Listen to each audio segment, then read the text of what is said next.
오늘 아침에도 우리 잠언 말씀 같이 살펴보도록 하겠습니다. 오늘은 잠언 13장 19절로 21절 말씀입니다. 잠언 13장 19절에서 21절 말씀 우리 한 목소리로 읽도록 합니다. 소원을 성취하면 마음에 달아도 미련한 자는 악에서 떠나기를 싫어하느니라. 지혜로운 자와 동행하면 지혜를 얻고 미련한 자와 사귀면 해를 받느니라. 재앙은 죄인을 따르고 선한 보응은 의인에게 이르느니라. 아멘. 됐습니다. 오늘 21절까지 보겠습니다. 자, 오늘 본문도 앞서 살펴본 교훈들과 마찬가지로 하나님 앞에서 지혜로운 자와 미련한 자가 어떠한가 특성에 대해서 전하고 있습니다. 지난주에는 우리 14절에 생명의 샘이라고 하는 표현을 중심으로 해서 어떤 사람이 하나님 앞에서 지혜로운가, 또 어떤 사람이 어리석은가에 대해서 상고해 보았습니다. 지혜로운 자는 생명의 샘으로 나아가는 자다라고 말씀드렸지요. 여기서 생명의 샘은 비유지요. 무엇에 대한 비유입니까? 우리의 영혼의 생명수가 되시는 예수 그리스도에 대한 비유입니다. 따라서 생명의 샘으로 나아간다라고 하는 말은 곧 예수 그리스도에게로 나아간다라는 뜻이 되는 것이고, 이렇게 예수님을 찾아가는 사람이야말로 하나님 앞에서 참으로 지혜로운 자다라는 뜻이 됩니다. 그렇다면 사람은 어떨 때 예수님을 더 간절히 찾게 되는가? 언제입니까? 영혼의 목마름을 느낄 때입니다. 사람이 목이 마르면 물을 찾아야 하듯이 영적인 갈증을 해소하기 위해서 어떻게 한다는 것입니까? 영혼의 생명수가 되시는 예수 그리스도를 찾아야 한다는 것이지요. 그럼 구체적으로 우리는 생명수이신 예수님을 어떻게 받아 먹고 마심으로 영혼의 목마름을 해소할 수 있는가? 자, 예수님을 찾는다고 해서 지금 하늘 보좌에 계신 예수님 앞으로 육신적으로 직접 나아갈 수는 없는 것입니다.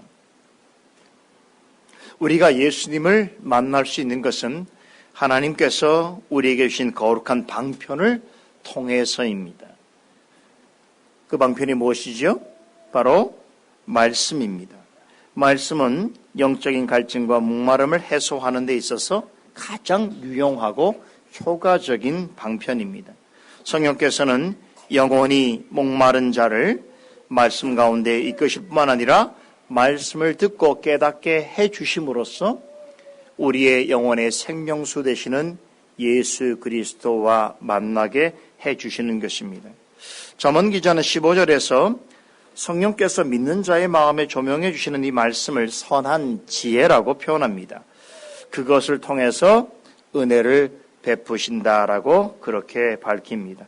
그러므로 16절에 언급된 것처럼 하나님의 말씀의 지혜와 지식을 따라서 생명의 샘이신 그리스도에게로 나아가는 자는 참으로 지혜로운 사람이 맞습니다. 자, 잠언은 대부분 다 비유로 되어 있다고 그랬죠. 비유와 은유의 표현을 성경 전체를 통해서 어떻게 풀어가느냐가 잠언 해석의 가장 중요한 것입니다.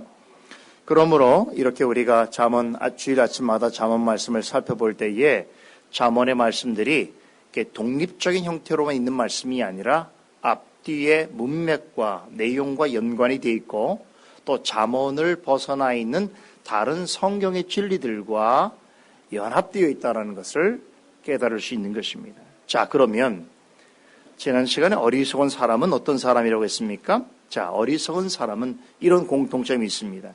하나님의 말씀에 대처로 관심을 갖지 않습니다. 말씀이 전하는 교훈과 가르침에 귀를 기울이지 않습니다. 이 말은 다르게 말하면 말씀의 표준을 삼는 삶이 아니고 자신이 옳은 대로, 자신이 원하는 대로 살아가는 것이죠. 그렇게 될 때에 자신의 어리석음을 스스로 나타내게 되어 있습니다. 잠언 기자는 이런 사람을 지난주 18절에서 하나님의 훈계를 듣지 않는 자라고 하면서 결국 이런 사람은 끝까지 돌이키지 않을 때에 모든 것을 잃게 될 것이고 부끄러움에 처하게 될 것이라고 경고했습니다.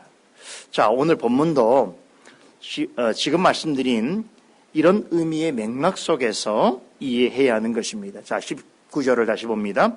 소원을 성취하면 마음에 달아도 미련한 자는 악에서 떠나기를 싫어하느니라 라고 하지요. 자, 우리가 한 번에 확인할 수 있겠죠. 이 말씀의 상반절과 하반절 내용이 완벽한 대조를 이루고 있죠.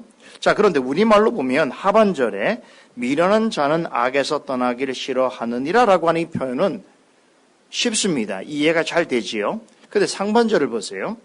하반절의 반대 의미를 나타내는 상반절을 보면 소원을 성취하면 마음에 달아도라고 하는 이 표현은 무엇을 말하고 있는지를 우리말로는 정확하게 이해하기가 쉽지 않습니다. 자, 그럼에도 소원을 성취하면 마음에 달다라고 하는 이 말은 하반절에 나오는 미련한 자와 반대되는 대상을 가리키는 것은 분명합니다. 그렇죠? 즉, 이 말은 지혜로운 자가 가진 어떤 특성에 대해서 표현하고 있는 것인데 이 말을 원문대로 직역하면 마음에 다르다라고 하는 표현은 마음, 영원히 기쁘다라는 뜻입니다. 이런 점에서 보면 본문 지혜로운 사람이 자신의 영혼으로 기뻐하는 것과 어리석은 사람이 자신의 마음에 싫어하는 것을 대조하고 있는 것이 분명합니다. 자, 하지만 여전히 지혜로운 사람의 소원 성취가 무엇을 말하는지 정확하게 우리가 알기는 어려운데요. 그럼에도 이 부분은 이제 하반절의 의미를 통해서 충분히 유추 해석이 가능합니다. 자, 하반절에서 미련한 자는 악에서 떠나기를 싫어한다고 했지요. 그러니까 이 말은 달리 말하면 어리석은 자가 가지고 있는 소원, 바람이 있는데 그건 뭐냐면 어떤 경우에도 악에서 떠나지 않으려고 하는 것이란 말이죠. 다시 말해서 악한 생각과 생활 속에서 그대로 머물러 있으려고 하는 것이 어리석은 자의 특성이라는 것입니다. 자, 그런데 자문 기자는 반면에 지혜로운 자도 마음에 소원이 있다는 거예요. 그 소원은 어리석은 자가 가지고 있는 소원과 대조되는 것이겠죠. 즉 어리석은 자는 여전히 악에서 머물러 있으려고 하는 것이 그의 소원이라고 한다면 지금 19절에서 말하는 지혜로운 자의 소원은 무엇이겠습니까? 악에서 떠나는 것이겠죠. 미련한 자는 어떤 경우에도 그 악에서 그대로 머물러 있으려고 하는 반면에 지혜로운 자는 죄된 삶으로부터 떠나려고 무진장 애를 쓴다는 것입니다. 자, 여기서 지혜로운 자는 누구를 가리키는 것입니까? 구원받은 성도를 가리키는 것입니다. 그럼 왜 구원받은 성도는 악에서 떠나려고 애를 쓰는 것인가? 자, 거듭난 사람은 더 이상 죄의 노예가 아니기 때문입니다. 자, 이 부분을 사도 바울은 에베소 4장에서 거듭난 성도의 특성을 이렇게 표현하고 있습니다. 여러분 잘 아실 말씀인데 들어보세요. 에베소 4장 22절로 24절 말씀인데 너희는 유혹의 욕심을 따라 썩어져가는 구습을 쫓는 옛사람을 벗어버리고 오직 심령으로 새롭게 되어 하나님을 따라 의와 진리의 거룩함으로 지으심을 받은 새 사람을 입으라 라고 말씀하셨습니다. 사도의 설명에 따르면 자, 영적인 관점에서 볼 때 이 세상에는 단 두 종류의 사람밖에 없습니다. 한 사람은 유혹의 욕심을 따라서 썩어져가는 구습을 쫓는 옛사람이든지 또 다른 한 사람은 하나님을 따라 의와 진리의 거룩함으로 지으심을 받은 새 사람이든지 여러분 영적인 관점에서 볼 때는 인류는 두 사람으로 나뉘어집니다. 자, 본문에서 말하는 미련한 자는 누구일까요? 사도의 설명에 따르면 유혹의 욕심을 따라 썩어져가는 구습을 쫓는 옛사람입니다. 유혹의 욕심을 따라 구습을 쫓는 옛사람이라고 하는 말은 무엇일까요? 늘 죄와 동거하는 것이 습관이 되어 있는 사람을 말합니다. 그러니까 자신이 죄에 속하여 살고 있는 것에 대하여 별다른 고민이나 근심이 없고 죄를 짓는 일이 일상적인 습관으로서 되어 있는 사람, 즉 아까 19절에서 말한 미련한 자의 특징이 뭐라고 했습니까? 악에서 떠나기를 싫어하는 거예요. 늘 악에 그대로 자신을 방치하여 두는 사람을 말하는 것입니다. 이 사람이 사도 바울은 에베소 4장에서 유혹의 욕심을 따라 구습을 쫓는 옛사람이라고 말했습니다. 요즘 우리 교회 그 평신도 신학원에서 매주 화요일마다 어거스틴의 고백록을 통해서 어거스틴의 신앙과 그의 삶 또 그의 사상에 대해서 공부하고 있는데, 지난주에 어거스틴이 자신의 청소년 시기를 회상하는 내용을 살펴봤는데 참 재밌어요. 제가 강조하지만 지금부터 1600년 전의 인물인데 어떻게 그 시대의 인물이 오늘 우리의 21세의 인간상을 이렇게 정확하게 표현할 수 있을까는 대단히 놀랍습니다. 엄청난 통찰력을 가진 인물이어서 어거스틴이 왜 1000년에 한 번 나올 만한 그러한 사상가라고 표현하고 있는지, 왜 오늘 많은 철학자들 또 사상가들이 믿지 않는데도 불구하고 어거스틴의 고백록을 그토록 중요하게 여기는지를 살펴보면서 더 잘 알 수가 있는데, 자, 지난 시간에 우리가 공부한 게 뭐냐면 청년기 중에서 맨 앞부분에 있는 시기가 바로 청소년기의 사춘기입니다. 사춘기 시절에 자신이 겪었던 일을 고백록을 통해서 회상을 하고 있는데요. 자, 근데 그 중에서 가장 기억에 나는 한 가지 일이 뭐냐면, 사춘기 때 어거스틴이 기억나는 일이 있어요. 그게 뭐냐면, 불량스러운 친구들하고, 고향 친구들이거든요. 그 친구들하고 어울려서 남의 농장, 배농장에 들어가서 배를 훔쳐먹은 일입니다. 그런데 어거스틴은 어려서부터 어머니 모니카를 통해서 신앙교육을 받았기 때문에 도둑질을 하는 것이 죄라는 걸 이미 알고 있어요. 도둑질을 하지 말라는 게 8계명인지 알고 있단 말이에요. 그런데도 그것이 잘못인지 알면서도 나쁜 친구들과 어울려서 배를 훔쳐 먹었습니다.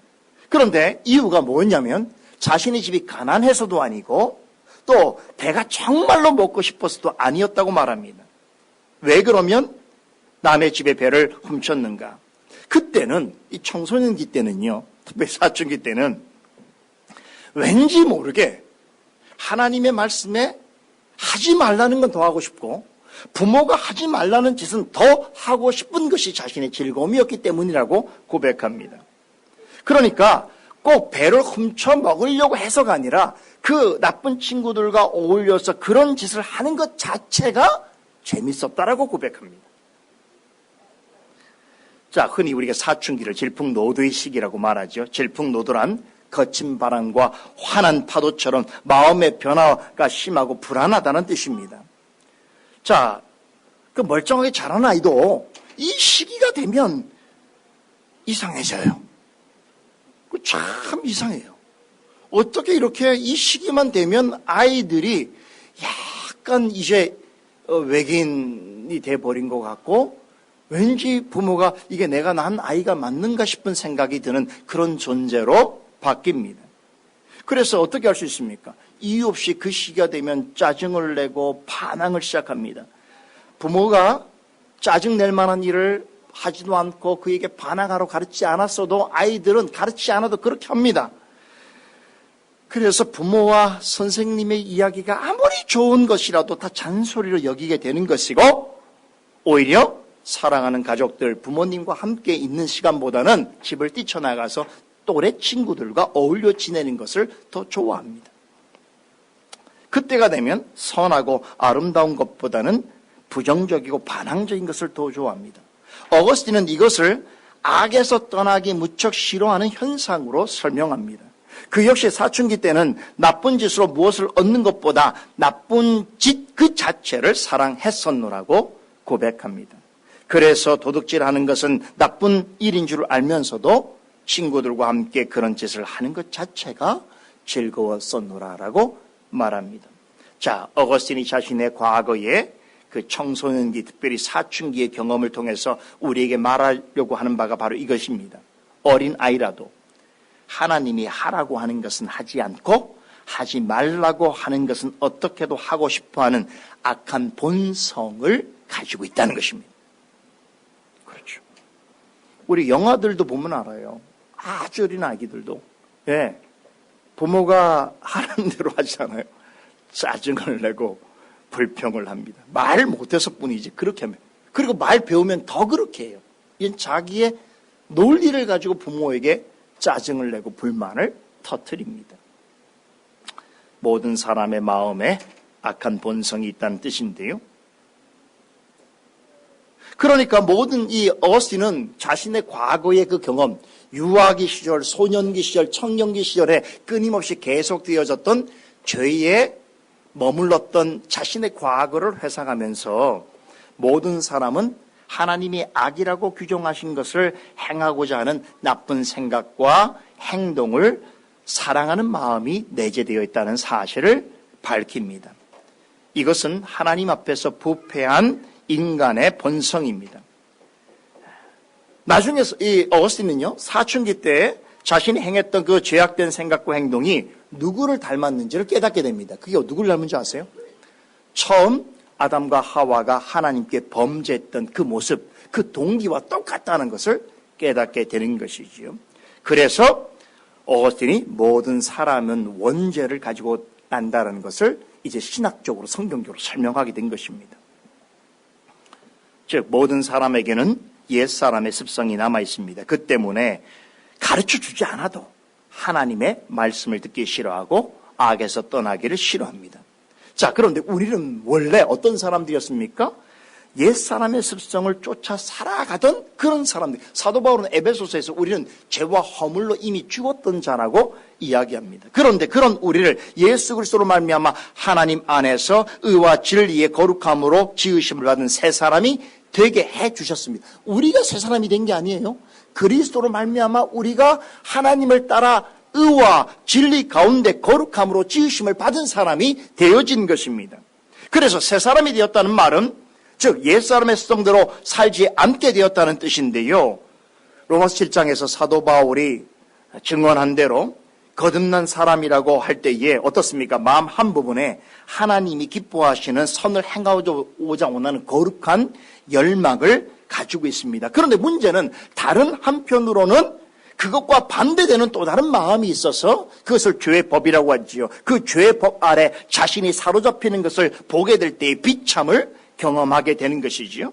그럴 때 영적인 갈증과 목마름을 더하게 되는 것이에요. 자, 그런데 이런 비참한 가운데 있을지라도 거듭난 사람은 완전히 절망하거나 포기하지 아니하고 그럴수록 하나님의 말씀을 찾고 하나님의 말씀에 귀를 기울이면서 그 말씀이 비록 자신에게 훈계와 책망이 된다 할지라도 겸손히 받아 깨달아 하나님의 뜻에 합당한 거룩한 삶을 살아가고자 애쓰는 그런 마음의 소원을 가지게 된다는 것입니다. 이것이 바로 거듭난 사람의 모습입니다.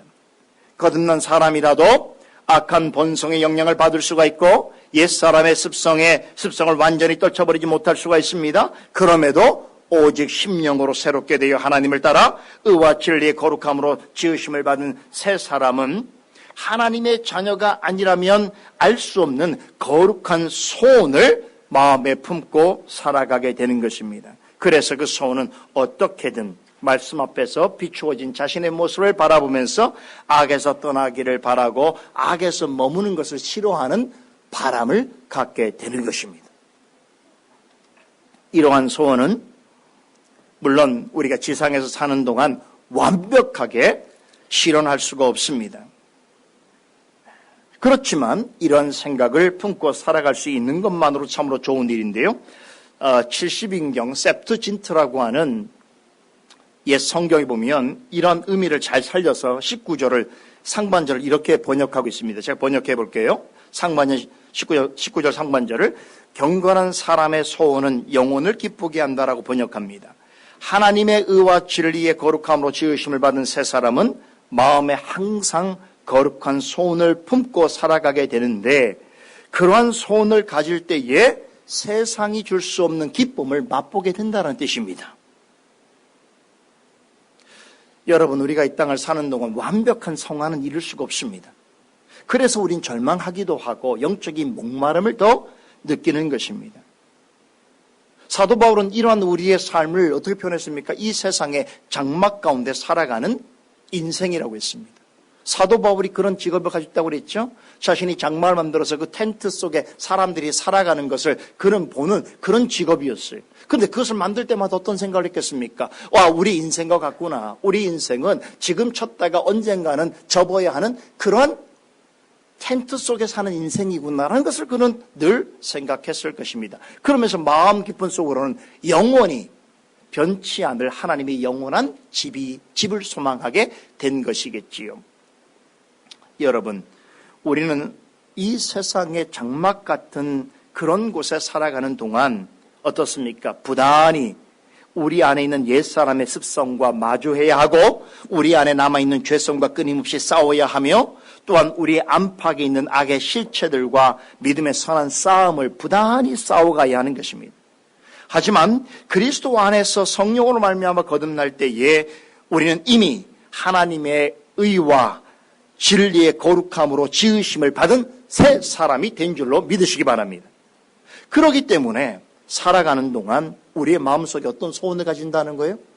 완벽하게 우리가 성화될 수가 없고 여전히 부단히 악한 세력과 싸워야 하는 고단함이 우리에게 있으나 우리의 깊은 마음속에 어떤 소원이 있다고요? 살아가는 날 동안 악에서 떠나기를 바라는 거룩한 소원이 있다는 거예요.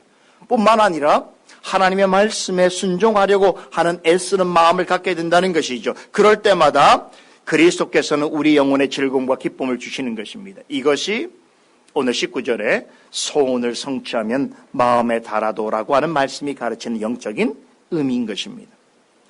이어지는 20절은 이러한 거룩한 소원을 가지고 악한 생각과 행위로부터 멀어지려고 애쓰는 지혜로운 사람의 한 가지 특성을 덧붙여 설명하고 있는데 재밌습니다. 보세요. 자, 이런 마음의 소원. 어리석은 자는 늘 악에 머물려고 하는 소원을 가지고 있고 하나님 앞에 지혜로운 사람은 어떻게든 악에서 떠나려고 하는 소원을 가지고 있는데 그런 소원을 가진 사람은 어떤 특징이 있냐면 주변에 지혜로운 사람들과 항상 동행하려고 한다는 것이 이게 특징이에요. 자, 아까 제가 어거스틴의 청소년기 특별히 사춘기 시절에 그가 경험을 이야기하면서 배도둑질한 얘기 있지 않습니까? 어거스틴은 이런 고백합니다. 고백록에서 자신이 혼자였다면 도둑질 안 했을 거라는 거예요. 그런데 나쁜 친구들하고 어울려다 보니까 도둑질하는 게 그렇게 재밌었다는 거예요. 자신이 혼자였다면 하지 않을 짓을 여러 명이 함께 하니까 더 즐거움을 했다는 것이지요. 여러분, 사람은 절대로 자기 혼자 살 수 없습니다. 하나님께서 사람을 만드실 때는 반드시 사람과 사람의 관계 속에서 그 사람의 정체성, 그 사람의 삶의 질을 파악할 수 있도록 만드셨습니다. 그래서 관계 속에서 서로가 서로에게 영향을 끼치거나 영향을 받으면서 살아가게 되어 있는 것입니다. 그래서 이 세상에서는 사람을 가리켜서 사회적 동물이다 이렇게 표현하는 것입니다. 그런데 이 사람들의 사회성이라고 하는 것, 이것은요 어떤 좋은 일을 할 때보다는 나쁜 일을 할 때 더 잘 발휘됩니다. 특별히 어떤 사람이 미숙하고 어리석을수록 청소년 시기에 어거스틴이 범했던 것처럼 사람들과 함께 죄 짓기를 좋아하고 거기에 머무르기를 기뻐합니다. 그래서 중요한 것은 사람은 곁에 어떤 사람을 두고 있는가, 어떤 사람과 영향을 주고받는 자리에 있는가 하는 것이 대단히 중요하다는 것입니다. 옛말에 금복자학이란 말이 있죠. 무슨 뜻입니까? 먹을 가까이 하면 검은 물이 들 수밖에 없다는 뜻입니다. 그렇듯이 사람은 주변에 누구와 또 무엇과 가까이 하느냐에 따라서 그 사람의 생각과 삶의 질이 달라지는 것입니다. 지혜를 배우고 지혜를 따라 살고자 한다면 지혜로운 사람 곁에 머물러야 하는 것입니다. 그렇지 않고 어리석은 사람과 가까이 지내면 어떻게 되는가? 20절 하반절을 뭐라 그럽니까? 그런 사람은 해를 당하게 된다라고 말씀합니다. 여기서 미련한 사람은 하나님 보실 때 약한 사람이겠지요. 즉 하나님의 말씀을 멸시하고 그리스도를 미워하는 사람, 하나님의 말씀을 듣기 원치 않는 사람입니다. 21절은 이런 사람과 가까이 하고 따르는 사람들은 결국 재앙이 임한다로 가르칩니다. 재앙은 죄인을 따른다라고 하는 이 말은 재앙이 악한 사람을 뒤쫓게 될 것이라고 하는 뜻입니다. 무슨 말일까요? 어리석은 사람과 지내기를 좋아하고 그와 더불어 악한 일을 하는 것에 대하여 늘 습관적으로 임하는 사람은 결국 하나님의 엄밀한 심판과 정죄를 피할 수 없게 될 것이다 라는 뜻입니다. 그래서 하나님 옆에 서는 날 어떻습니까? 자기 혼자만이 아니고 자신과 더불어 악한 일을 도모하고 어울려서 그런 일들을 행했던 다른 사람들, 주변에 있었던 사람들과 더불어서 그거 무서운 재앙을 만나게 될 것이다 라는 뜻입니다. 하지만 지혜로운 사람들과 어울리고 그들로부터 지혜를 배우고 익히고 또 함께 하나님이 기뻐하시는 선한 일을 행하는 사람, 이런 일에 동참한 사람은 어떻게 되는가? 21절 하반절은 이렇게 답합니다. 선한 보응은 의인에게 이르느니라. 이런 사람은 마침내 하나님으로부터 선한 보상을 받게 됩니다. 지혜로운 사람과 가까이 하는 사람은 이 땅에 사는 동안 어떤 보상을 받게 될까요? 그 사람으로 인하여 지혜를 얻게 됩니다.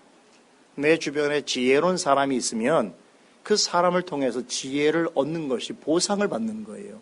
그 사람과 더불어 있는 것에 대한 상이란 말이에요. 참 집안에도 보면 어떤 집안에 지혜로운 사람이 있어야 되는데 다 어리석은 사람만 있는 집안이 있어요. 뭐 물질이 많든 아니면 뭐 높은 직위를 가졌든 뭐 유명한 가문이든 간에 떠나서 집안 전체의 사람들이 아주 미련하고 어리석어서 그런 사람들 어떻게 파국으로 항상 만남이 어떻습니까? 파국으로 가는 거예요. 마음이 흩어지고 괴롭고 비본질적인 삶을 추구하는 방향으로 다 같이 가게 돼 있습니다.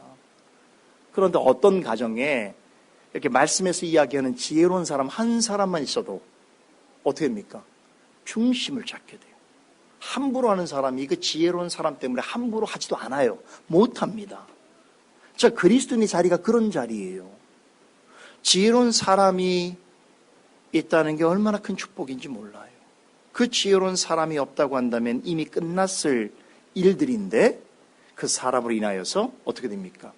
보상을 누리는 자신도 지혜롭게 되는 것이죠.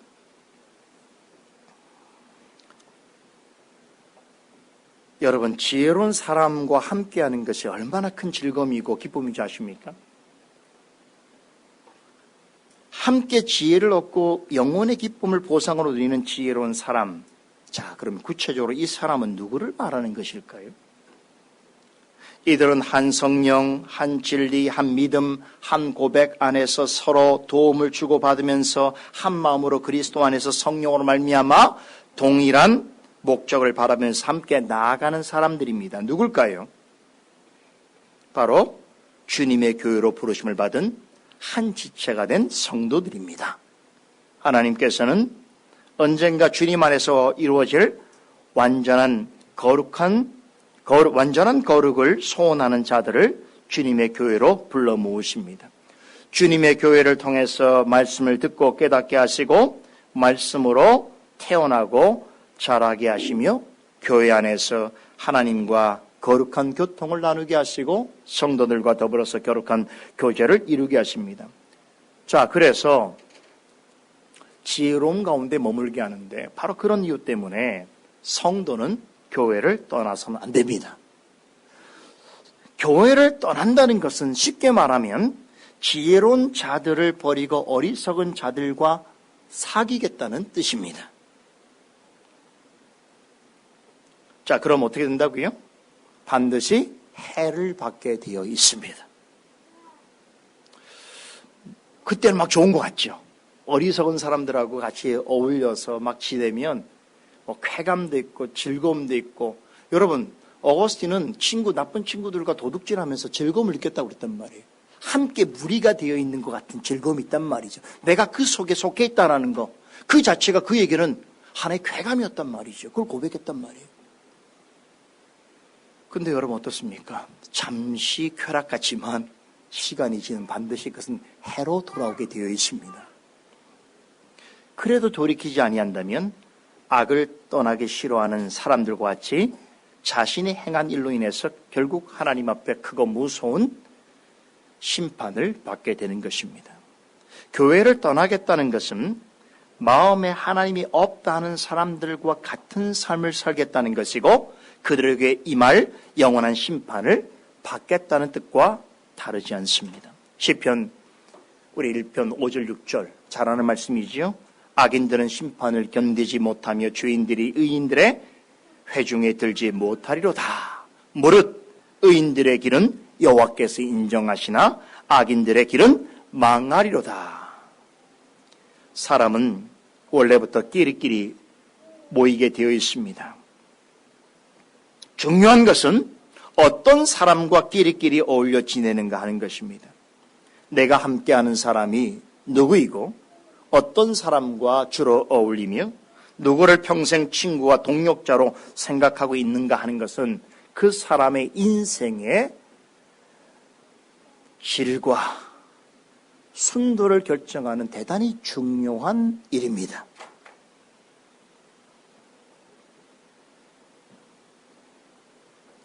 나의 주변에 나와 영향을 주고받는 사람이 악을 떠나기 싫어해서 점점 더 하나님으로부터 멀리하는 사람인가?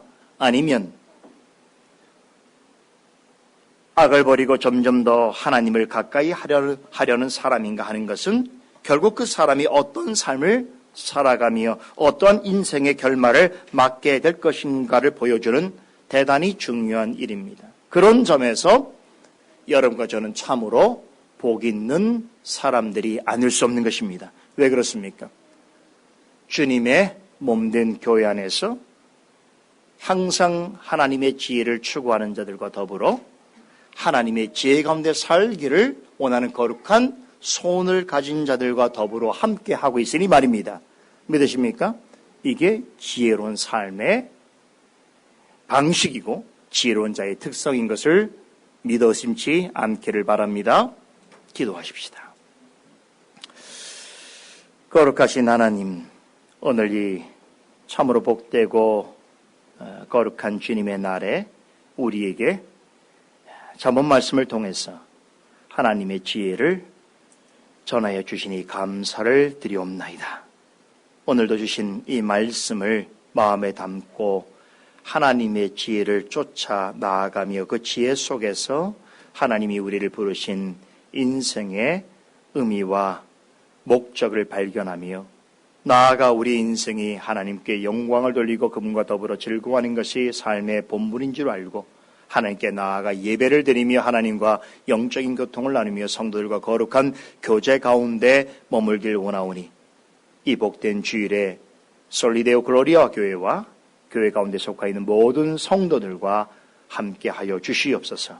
영광 받아 주시옵소서. 예수 그리스도 이름으로 기도드리옵나이다. 아멘.